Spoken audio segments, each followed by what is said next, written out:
Break के बाद बढ़ रहे हैं स्टॉक सेंटर की तरफ और बुधवार को 139 अंक की गिरावट के साथ बंद हुए शेयर बाजार की शुरुआत आज भी करीब 100 अंक नीचे से यानी 81,350 के स्तर पर हुई है। सेंसेक्स फिलहाल 40 अंक की मामूली बढ़त के साथ 81,405 के आसपास ही कारोबार कर रहा है।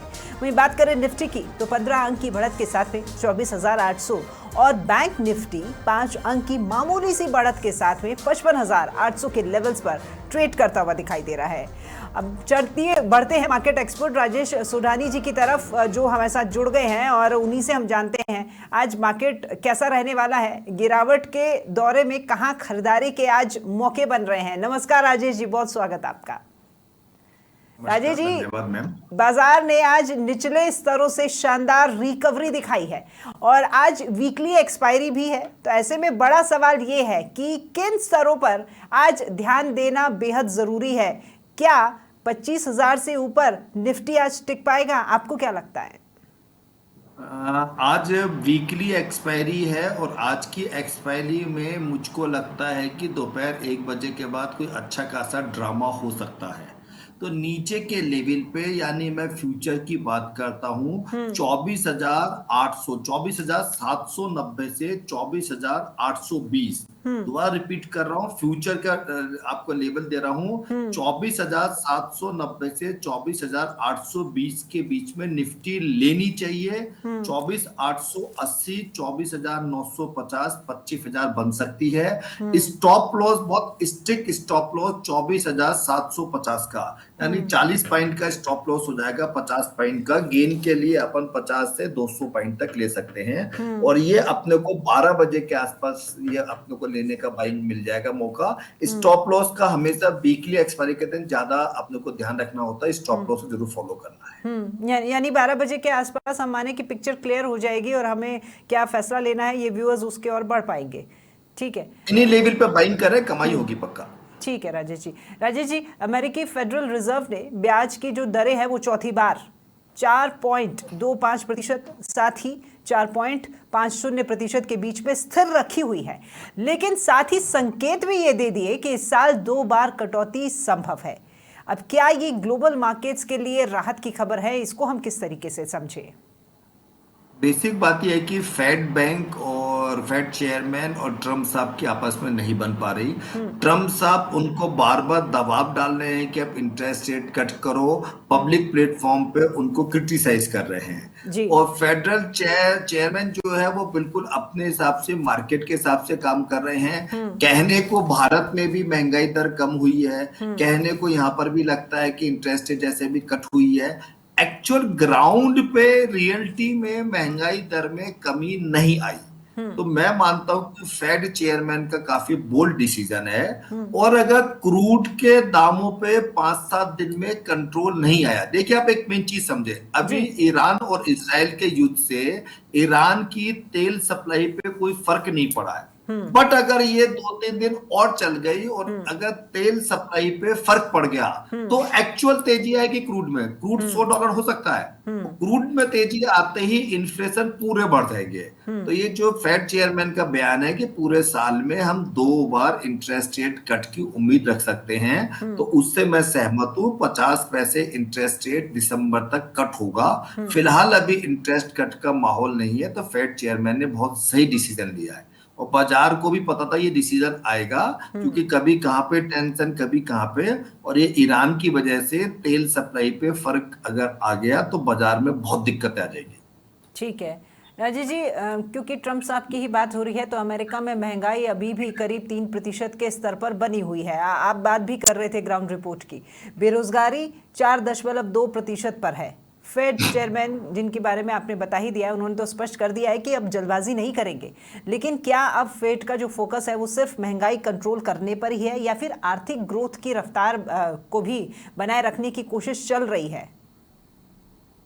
फेड का फोकस तो ग्रोथ के ऊपर भी है, लेकिन ट्रम्प साहब का फोकस सिर्फ इंटरेस्ट रेट कट करने पे है। बेसिकली देखो, आप समझो, ट्रम्प साहब विशुद्ध बिजनेसमैन है, he is not a politician. Clear cut पूरे वर्ल्ड के समझ में आ गया। कभी क्या बोलते हैं, मतलब मोदी जी से 35 मिनट फोन पे बात करने के बाद दोबारा एलिगेशन लगाते हैं कि साहब मैं फिर कहते हैं पाकिस्तान को प्यार करता हूं। क्योंकि उनका क्रिप्टो करेंसी का व्यापार जूनियर ट्रम्प साहब पाकिस्तान के साथ कर रहे हैं, जहां पे अरबों रुपए कमाए जा रहे हैं। तो वो बिजनेसमैन है, उनको अपने बिजनेस के फायदे के हिसाब से स्टैंड लेना है। Fed chairman irrespective of politics बहुत अच्छा काम कर रहा है। मैं कोई यूएसए की अपन बात अगर नॉर्मल करते हैं, वो बिना किसी दबाव के काम कर रहे हैं। वहां पर ये पोस्ट भी ऐसी बनी हुई है कि आप प्रेसिडेंट होके भी दबाव नहीं डाल सकते। जैसे भारत में फिर भी अपन कितना बोल दे, लेकिन आरबीआई गवर्नर साहब के ऊपर वर्तमान सरकार दबाव डाल सकती है। तो फेड चेयरमैन का बयान बिल्कुल ठीक है, वो ग्रोथ की तरफ कोशिश कर रहे हैं।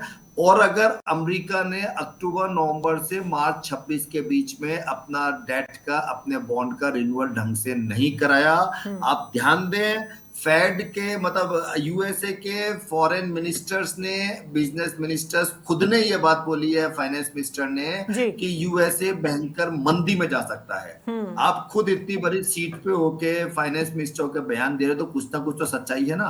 और अक्टूबर से मार्च का समय पूरे वर्ल्ड के लिए बहुत ज्यादा क्रिटिकल रहेगा इकोनॉमिक फ्रंट पे।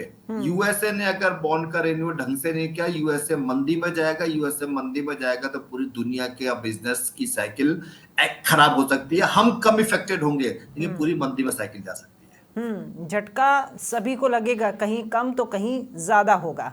ठीक है, क्योंकि आपने देखिए आरबीआई गवर्नर की भी बात की है, तो राजेश जी इसी को आगे बढ़ाते हुए बैंकिंग सेक्टर की बात कर रही हूँ मैं।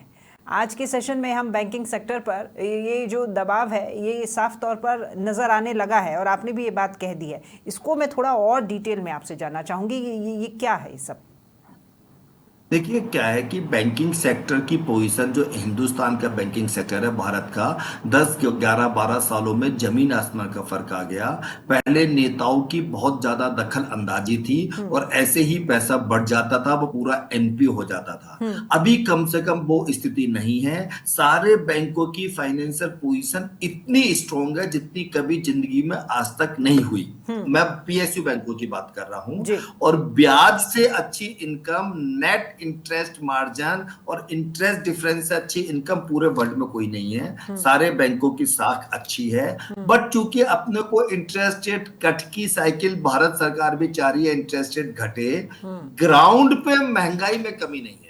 जबकि मानसून बहुत अच्छा है, तो ये अपना, अभी अगर ये ईरान इजराइल नहीं होता, क्रूड का भाव 65 रुपए था, तो एक्चुअल में भारत में ग्राउंड पे महंगाई दर कम हो जाती। लेकिन अभी क्रूड का भाव दोबारा पे 77 78 हो गया। भारत की इकोनॉमी के ऊपर क्रूड का बहुत ज्यादा इंपैक्ट है। तो जितना ज्यादा क्रूड बढ़ेगा उतनी दिक्कत आएगी। तो अभी महंगाई दर से ही बैंकों के प्रॉफिट का, मार्जिन का फर्क पड़ेगा। महंगाई दर अगर कम होगी तो ही इंटरेस्ट रेट कम हो पाएगी। तो बैंकों के पास डिपॉजिट्स खूब है, बैंकों की पोजीशन बहुत अच्छी है।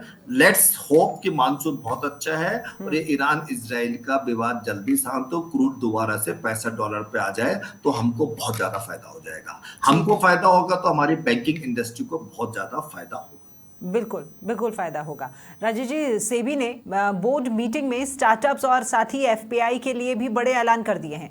पीएसयू की बात आप कर रहे थे, और इसी में पीएसयू डिलिस्टिंग के जो नियम हैं वो भी अब आसान हो गए हैं। तो वहीं पर आईपीओ और क्यूआईपी के नियमों में भी कुछ बदलाव किया गया है। इस बदलाव का हमारे मार्केट पर क्या कोई असर पड़ सकता है?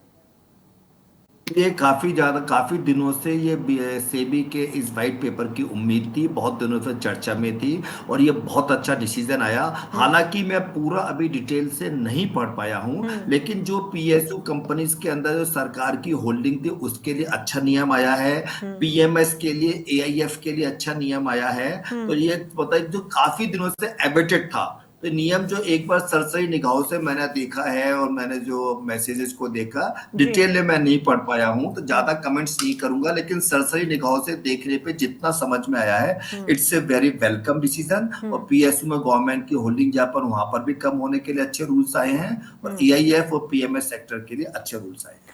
राजेश जी, आज सोने चांदी के में गिरावट देखने को मिल रही है। ऊपर चढ़ते चढ़ते ग्राफ अचानक से अब नीचे की तरफ आ रहा है, इसको आप कैसे देख रहे हैं? छोटा मोटा अप्स एंड डाउन चलता रहेगा। आपके चैनल पे हम लोगों ने 80,000 पे 85,000 पे चिल्ला चिल्ला कर मैंने बोला था कि चांदी भर लो, 1,10,000 का भाव हो गया। गोल्ड का भी आपको 92 94 भी कहा था। ये थोड़ा सा अप एंड डाउन चलता रहेगा, ये बात ग्लोबली मार्केट के हिसाब से। अभी भी चांदी में यहाँ से 10% टू 15% की तेजी की पूरी उम्मीद है, और गोल्ड में भी अभी 3 to 5% तेजी और आनी चाहिए।